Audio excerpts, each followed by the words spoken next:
Hello, today I'm going to talk about changing process of a material. The different types of materials are iron, steel, aluminum, and plastic.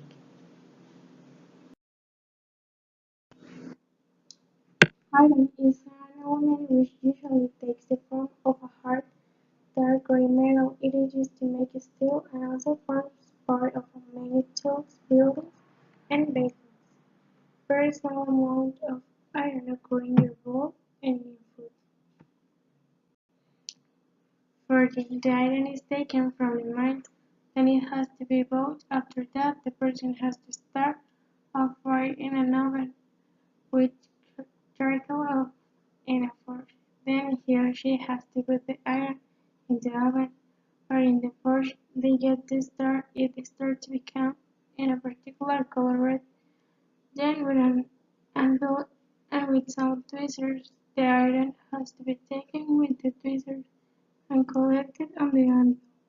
After that it has to be hit with a hammer to get the shape of the piece that is needed, but also it has to be moved with the tweezers to obtain the form progressive, and you have to repeat this process until the shape is done.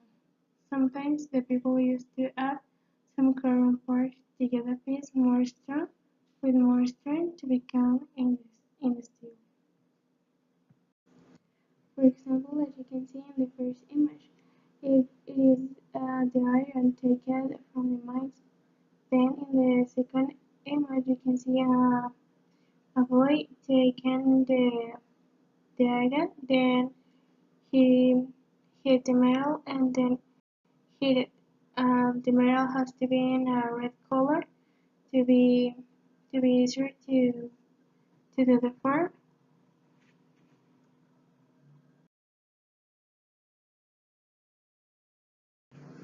Then the steel. Hydroforming the steel is getting from the supplier.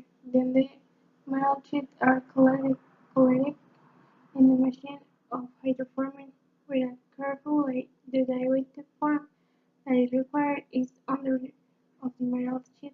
The machine is closed. After that happens, the machine starts to introduce a liquid that is oil because with that kind of liquids, the companies avoid the cracks of the metal sheet during the process. The liquid generates a pressure that makes the metal sheet get the form of the die that is under itself. The machine takes out the liquid and the machine is opened, the piece is taken and put it in a box to be shipped and delivered. As an example, the steel are used for especially for vehicles and buildings. This element comes from strong metals and is a mixture of an iron and carbon. So the hydroforming is not an easy process, and also this kind of process is very expensive. That's why companies don't use this type of process.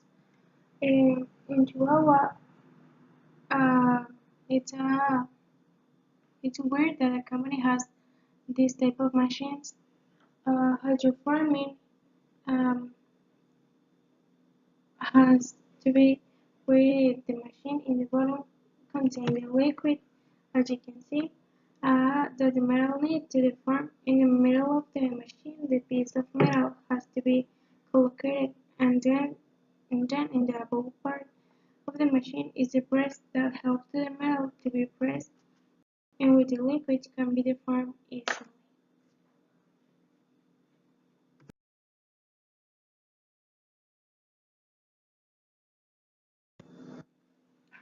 Aluminum works with rolling the aluminum sheets is taken from the starch, then the worker has to go to the machine that has a lot of rollers with different shapes which are going to change the shape of a normal aluminum sheet.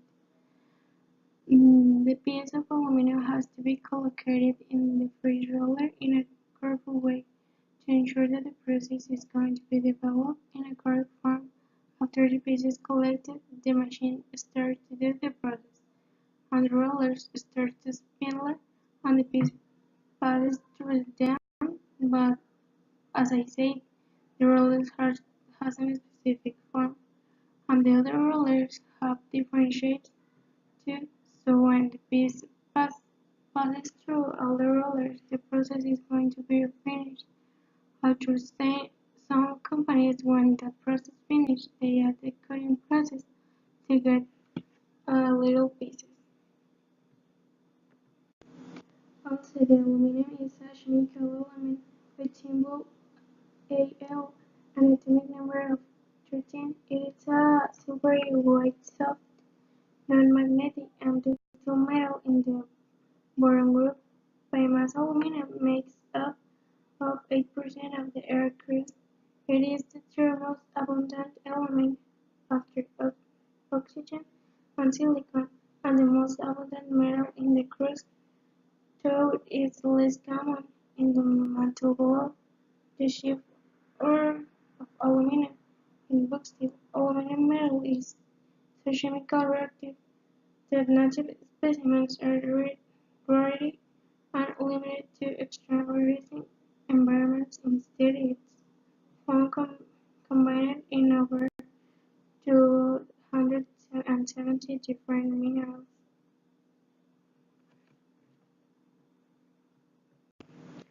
Also, the rolling process of shaping metals into semi-finished or finished form by passing between rollers. It is employed to convert metals in gold to simple stock members like bronze, billets, slabs, and sheets.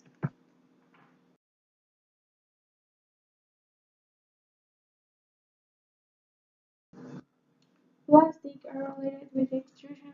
The plastic has to be taken from the inventory place, then it has to be carried to the machine to put it in a deposit, because the plastic has to be heated and sometimes it has to be melted to get that. It attains the capacity to pass through the die with the shape that the customer needs. This process is used in the companies that makes parts with different shapes, and also in these companies a cutting process is added after the extrusion to get little pieces with that form. As you can see, the machine uh, has aluminum melted and then extruding by this type of machine. The plastic is a material consisting of any of a wide range of synthetic or semi-synthetic organic compounds that are malleable and so can be molded into solid objects. Plasticity is the general property of all the materials which can deform irreversibly without breaking, but in the class of moldable polymers, this occurs to such a degree that their actual name derives from this specific ability. Plastic are typical organic polymers of high molecular mass and often contain other substances. They are usually synthetic, most commonly derived from petrochemicals. However, an array of variants are made from renewable materials such as polylactic acid from corn, cellulose from corn inters.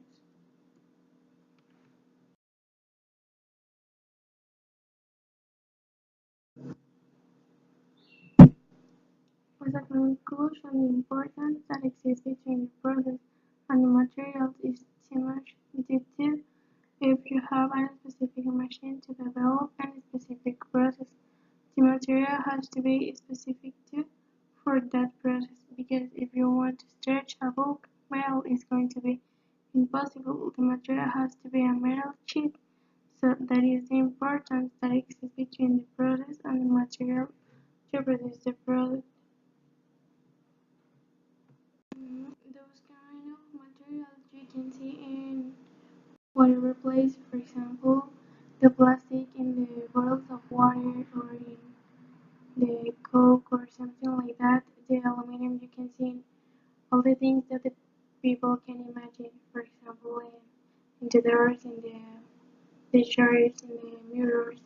and all the stuff. Aluminum is the most common element that is used because it's easily to develop or manage.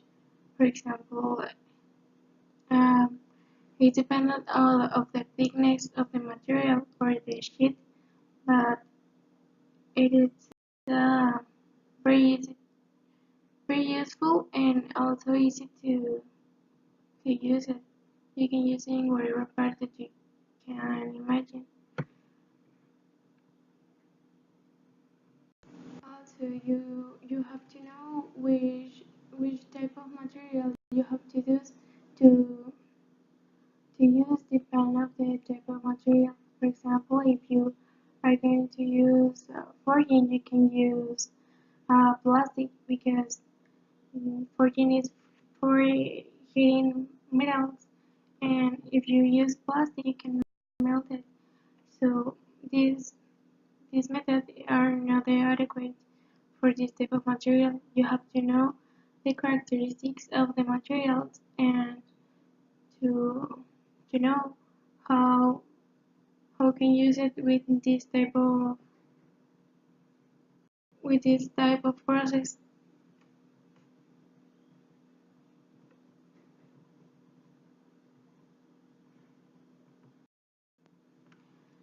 Exist a lot of types of materials and also a lot of types of processes that you can develop, but those are the most important and the more common in the company, at least in Chihuahua.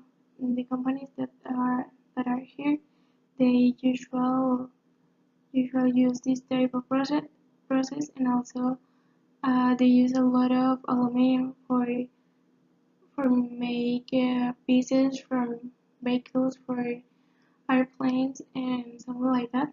They use a lot, and it is a very interesting and useful process. You have to know how to how to develop each one, and the material has to be. You have to know the properties of this type of material to to then use the incorrect process.